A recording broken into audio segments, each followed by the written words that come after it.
What's up guys, NASCAR fan 4888JJ here, back at it with another video. In this video, I'm showcasing clips where Kevin Harvick wrecks or attempts to wreck other drivers. This video isn't meant to actually hate on Harvick. Some of these were accidental, some were justified, and some were just his fault. However, all drivers run into these type of situations, just like my video on Kyle Busch in the past. So with that said, let me know what driver you want to see next, hit that subscribe button, and I'll see you in the next video. Peace. Logano hung right, but they just about have to stop when they get into the corner like that, and you can see as we'll pan back to the front. Oh, he got into him! Logano around. Can he save it? He is unable to. Caution. And the caution came out right as Denny Hamlin was crossing the start-finish line to get the white flag. That could have been avoided. That could have been avoided. I agree that there's history there, but even if there's history there, that was uncalled for. This will give us a very good angle. Let's take a look here. That still could have been avoided. Yeah, that's a tough call from that angle. Yeah, that is truly two guys going for the same place in the same place as the patch. You know what I mean? Yeah. And they just got into each other. Here comes the seven-time series champ up the outside. Oh, Kevin Harvick to the inside, turns Johnson. Caution. Side drafts. Now here comes a pretty big run from Kevin Harvick being pushed by the 17. And Kevin just decides to take, there's a small gap there between Stenhouse. Here he goes to the middle. Jimmy comes down a little bit, but just don't know if there was really any room there. If there was, very little. And if Harvick goes any lower, he's into Stenhouse. And remember, Harvick's being pushed by the 17. Keselowski came in. They called a code word for the stop. He thought it was... Brad got into the wall. He got pushed into the wall, and now Brad Keselowski and others are sliding behind him. There goes the 38 of David Reagan making contact. Now they go into the infield grass as well. Here's a great shot with Kevin Harvick. Oh man, it really isn't that hard of a hit.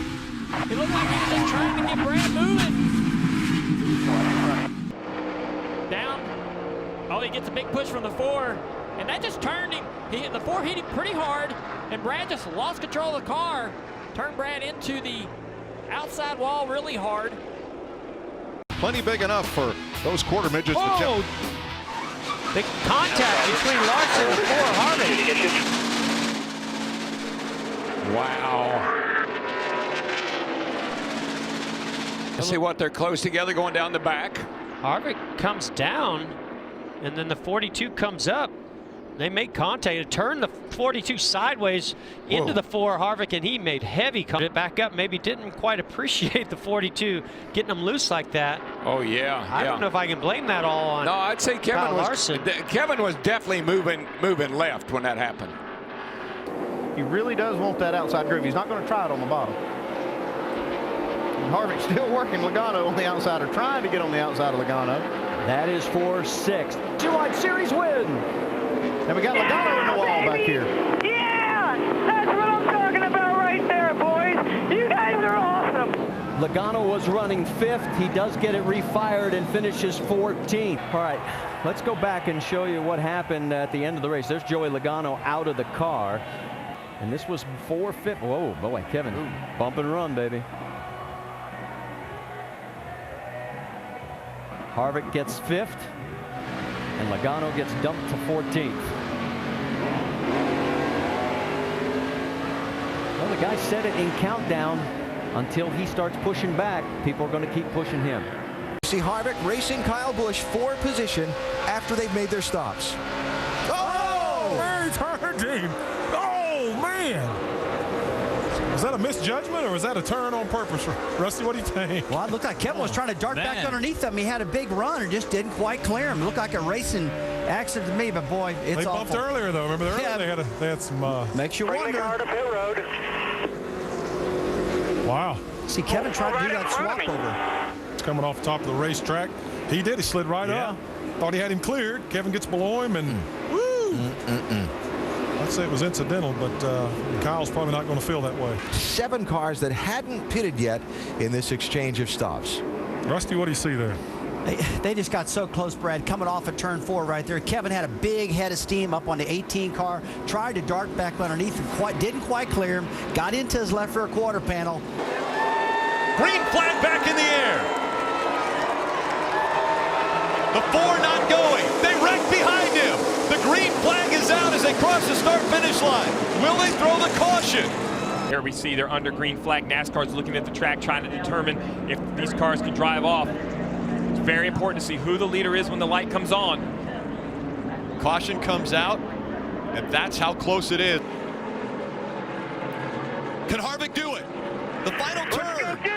He needs the position. Oh, Harvick spins the 18. Turns into the 18. He turns as well. The 18 crosses the start-finish line. I'm a little bit in disbelief. Not that Chase Elliott won the race. We saw Truex and Elliott have great cars all night. I'm not shocked that one of them could win, but I thought for sure it would be down to Denny Hamlin and Brad Keselowski on who would be eliminated. And then not be able to advance because of a bad ninth inning. That's exactly what has happened with the 14. What he tried to do there, and he said it, he apologized to the 18 of Kyle Busch. I tried to get that one.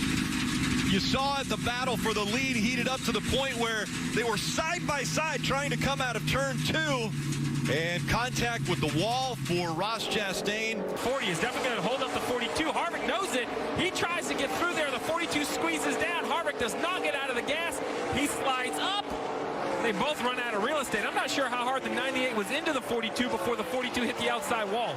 So this is a pretty good shot to show how much room they have. Now, Ross couldn't have been any higher than what he was. And actually, he was so high that he got into the wall coming off of it. Going into the infield, let's go upstairs. Mike Joy, Larry McReynolds, and Darrell Walsh. Coming off turn 2. Jimmy Johnson leading the race. There's Kevin Harvick, who is tucked up tight behind Jimmy Johnson. The two made contact.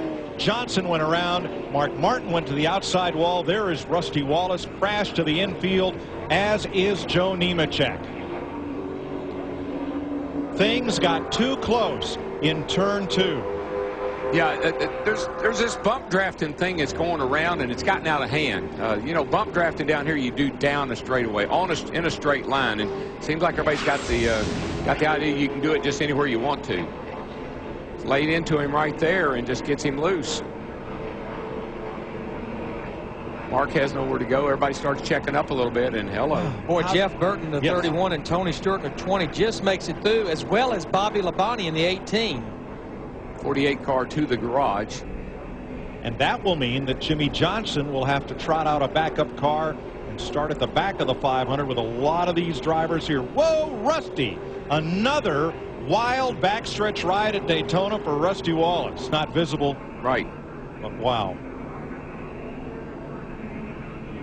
That thing, the roof flaps came up, kept it on the ground. You saw the rear tires hopping up and down, but the rest of these guys were not so lucky. And those acres of pavement back there coming off turn 2 to the inside help keep it on the ground. How many times in his career has Rusty been in the air on the backstretch here? Some guys Daytona is just not good to them.